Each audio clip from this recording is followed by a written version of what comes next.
नमस्कार, स्वागत है झारखंड की फटाफट ताजा बड़ी खबरों में। पहली बड़ी खबर, प्रधानमंत्री कार्यालय ने जल जीवन मिशन में भ्रष्टाचार की शिकायत पर झारखंड सरकार से मांगी जांच रिपोर्ट। प्रधानमंत्री कार्यालय ने जल जीवन मिशन में भ्रष्टाचार की शिकायत पर झारखंड सरकार से जांच रिपोर्ट की मांग की है। खबर है कि पेयजल विभाग और प्रवर्तन निदेशालय भी मामले की जांच कर रहे हैं। बता दें कि आरोप है कि कई एजेंसियों ने संदिग्ध दस्तावेजों के आधार पर करोड़ों के ठेके हासिल किए। कई कंपनियों की क्षमता केवल 20 से 25 लाख है, उन कंपनियों को भी करोड़ों का ठेका मिला है। मीडिया की खबरों को माने तो पीएमओ ने 17 जनवरी 2023 से 31 मार्च 2023 तक MVS योजना के तहत जारी वर्क ऑर्डर से संबंधित टेंडर प्रक्रिया में भारी अनियमितता होने की बात कही है। झारखंड में 25 अक्टूबर को भारी बारिश होने की संभावना। मौसम विभाग के द्वारा जारी अपडेट में कहा गया है कि बंगाल की खाड़ी के पूर्व मध्य में बना डीप डिप्रेशन पिछले 6 घंटे में 18 किलोमीटर प्रति घंटे की रफ्तार से पश्चिम उत्तर पश्चिम की ओर बढ़ गया है और चक्रवाती तूफान दाना या डाना में तब्दील हो गया है। बता दें कि झारखंड के कुछ इलाकों में भी इसका असर दिखेगा। यहाँ 24 अक्टूबर को हल्की से मध्यम बारिश तथा कुछ इलाकों में भारी बारिश होने के आसार हैं, जबकि 25 अक्टूबर को झारखंड के कुछ इलाकों में भारी से बहुत भारी बारिश होने की आशंका जताई गई है।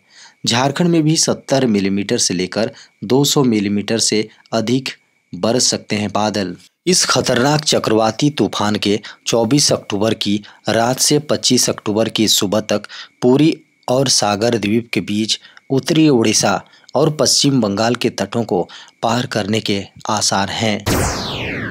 झारखंड में लागू है आदर्श आचार संहिता, चेकिंग के दौरान चाईबासा में कैश बरामद। झारखंड में विधानसभा चुनाव को लेकर आदर्श आचार संहिता लागू है। बता दें कि आदर्श आचार संहिता के दौरान झारखंड में लगातार चेकिंग चलाई जा रही है। इस बीच चाईबासा से बड़ी खबर आ रही है।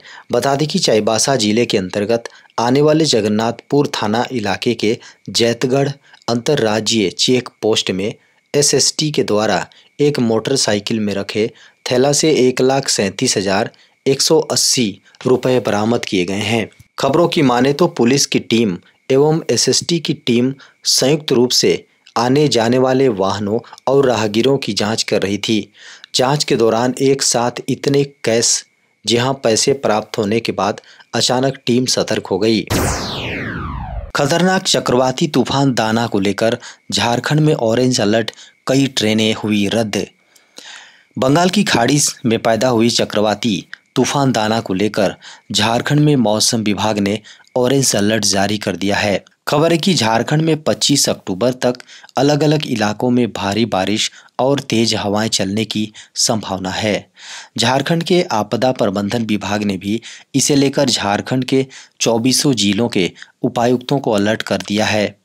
बता दें कि रेलवे ने भी कई ट्रेनें रद्द कर दी हैं। मौसम विभाग की ओर से बुधवार को जारी बुलेटिन के अनुसार 24 अक्टूबर को झारखंड के दक्षिण पूर्वी इलाकों में भारी बारिश हो सकती है। इस दौरान गरज के साथ बिजली गिरने की भी घटनाएं हो सकती हैं और हवाओं की गति 40 से 50 किलोमीटर प्रति घंटा रहने की संभावना है।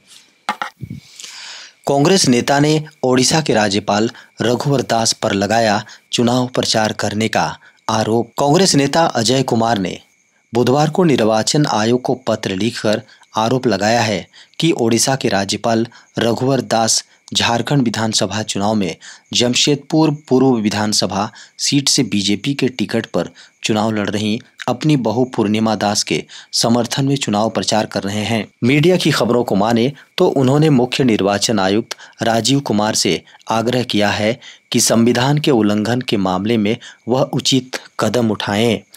बता दें कि उन्होंने कांग्रेस के उम्मीदवार के रूप में जमशेदपुर पूर्व से चुनाव लड़ रहे हैं। उन्होंने निर्वाचन आयोग को भेजे शिकायती पत्र को अपने एक्स हैंडल पर भी साझा किया है। बता दें कि कांग्रेस की कार्य समिति के सदस्य कुमार का दावा है कि राज्यपाल जैसे संवैधानिक पद पर होते हुए रघुवर दास अपनी बहू के लिए चुनाव प्रचार करते हुए देखे गए, जो भी संविधान का उल्लंघन है। इधर धनबाद बोकारो चेक पोस्ट पर चेकिंग के दौरान पुलिस ने बरामद किए 71,91,000। झारखंड में 15 अक्टूबर को विधानसभा चुनाव की घोषणा के बाद से ही चुनाव आयोग के निर्देश पर अवैध धन और संसाधनों के इस्तेमाल पर रोक के लिए सभी जिलों में अभियान चलाया जा रहा है। बता दें कि झारखंड में कुल 290 चेक पोस्ट बनाए गए हैं, जहां 24 घंटे वाहनों की जांच की जा रही है। बता दें कि चुनाव में अवैध कैश प्रवाह और इस्तेमाल को रोकने के लिए चलाए जा रहे अभियान के तहत मंगलवार बुधवार की रात पुलिस ने धनबाद बोकारो जिले की सीमा पर एक एसयूवी से 71,97,000 रुपये बरामद किए हैं। खबर है कि इससे पहले मंगलवार को कोडरमा में एक ढाबा संचालक के आवास पर छापेमारी कर 1 करोड़ और लातेहार में एक यात्री बस से 15 लाख रुपए कैश बरामद किए गए थे। 10 साल से अधिक पुराने आधार कार्ड को अपडेट नहीं करने पर लगेगा 1500 रुपए का जुर्माना। अगर आपका आधार कार्ड 10 वर्षों से अधिक पुराना हो गया है तो आपको सावधान होने की जरूरत है। हाल ही में आधार कार्ड से जुड़े नियमों में कुछ महत्वपूर्ण बदलाव किए गए हैं, जो सभी आधार कार्ड धारकों के लिए जानना जरूरी है। बता दें कि यदि आपने इन नियमों के अनुसार अपने आधार कार्ड में आवश्यक अपडेट नहीं किए हैं तो आप 1500 रुपये का जुर्माना भर सकते हैं। बता दें कि यह निर्देश जारी किया गया है कि जिन व्यक्तियों का आधार कार्ड 10 साल या उससे अधिक पुराना हो चुका है, उन्हें अपने आधार कार्ड की जानकारी को अपडेट करना होगा। यह अपडेट इसलिए ज़रूरी है क्योंकि इतने सालों से आपकी व्यक्तिगत जानकारी में बदलाव आ सकता है, जैसे कि पता, मोबाइल नंबर, ईमेल आदि। अगर आपने अपने आधार में इन जानकारी को अपडेट नहीं किया है तो आपके लिए यह परेशानियों का कारण बन सकता है। दिवाली छठ पर ट्रेन में पटाखों के साथ ये सामान ले जाना पड़ेगा भारी। दिवाली छठ का त्यौहार नज़दीक आते ही बड़ी संख्या में लोग अपने घरों की ओर लौट रहे हैं। बता दें कि ट्रेनों में भारी भीड़ देखने को मिल रही है। हालांकि इस बीच रेलवे ने स्टेशन से लेकर ट्रेनों में सख्ती और चेकिंग अभियान तेज कर दिया है। बता दें कि रेलवे के नियमों के अनुसार यात्रियों की सुरक्षा को ध्यान में रखते हुए ट्रेन में पटाखे और फुलझड़ियाँ जैसी ज्वलनशील वस्तुओं को ले जाने पर सख्त पाबंदी है। रेलवे ने ट्रेन में पटाखे ले जाने पर सख्त पाबंदी लगा रखी है। यात्री किसी भी तरह के पटाखों को ट्रेन में नहीं ले जा सकते हैं। यात्रा के दौरान अगर कोई यात्री पटाखों के साथ सफ़र करते धरा जाता है तो उस पर सख्त कार्रवाई होगी। उस यात्री को रेलवे एक्ट की धारा 164 के तहत कार्रवाई का सामना करना पड़ सकता है। इसके तहत 1,000 रुपये का जुर्माना या 3 साल तक की सज़ा या दोनों हो सकते हैं। बता दें कि पटाखों में उच्च मात्रा में विस्फोटक सामग्री होती है जो किसी भी अप्रिय घटना का कारण बन सकती है।